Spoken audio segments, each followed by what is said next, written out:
이번 지방선거는 거대 양당 체제가 더욱 두드러진 데다 508명에 달하는 무투표 당선자가 속출했습니다. 다양한 목소리를 반영하자며 중대 선거구제 도입을 주장한 정치권 목소리가 무색할 따름인데요. 김학중 기자가 취재했습니다. 지방선거를 앞둔 지난 4월, 국회는 경론 끝에 서초구를 포함한 전국 국회의원 선거구 30곳에서 기초의원 중대선거구제를 시범 도입하기로 합의했습니다.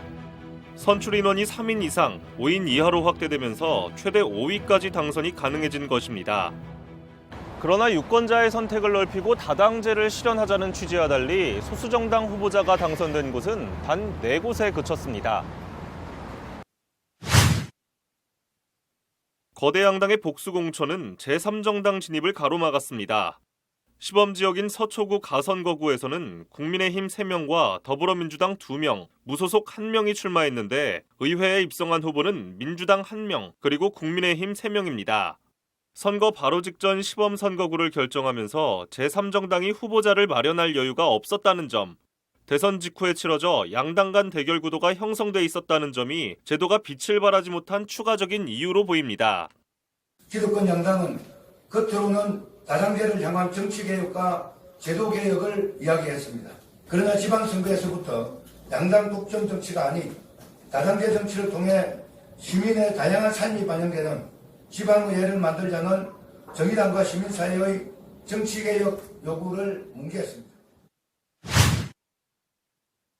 전국 313개 선거구 가운데 508명. 이번 지방선거 전국 무투표 당선자 수로 역대 가장 많은 수치입니다. 서초구의 경우 2개 지역구에서 5명, 동작은 비례와 지역구 4곳을 포함해 10명, 관악구는 2개 지역구에서 4명이 선거 없이 당선을 확정지었습니다.